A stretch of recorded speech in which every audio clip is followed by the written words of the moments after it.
আমাদের কোনো জায়গায় বেড়াতে গিয়েও শান্তি নেই। কথাটা কেন বলছি তোমরা সম্পূর্ণ ভিডিওটি দেখলেই বুঝতে পারবে। এই যে আমি আর আমার মেয়ে সন্ধ্যাবাতি দিয়ে একটু রেডি হয়ে নিয়েছি। পাশের বাড়িতে চিচি অনুকূল ঠাকুরের মাতৃ সম্মিলন ছিল।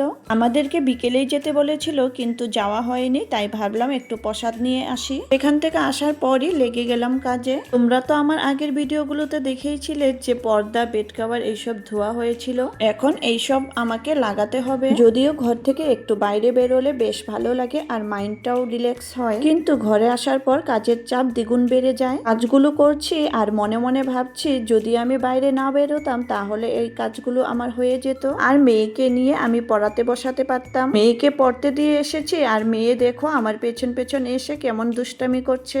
এ তো আমার একা পড়তেই বসবে না যতক্ষণ না আমি সাথে বসবো, তাই খুব তাড়াতাড়ি কাজগুলো সেরে নিব। আবার রাতের রান্নাও করতে হবে। আমাদের সাথে কথা বলতে বলতে আমার এই কাজগুলো কমপ্লিট হয়ে গেল। তাহলে আজকের মতো আসি, ততক্ষণ ভালো থেকো, সুস্থ থেকো, টাটা।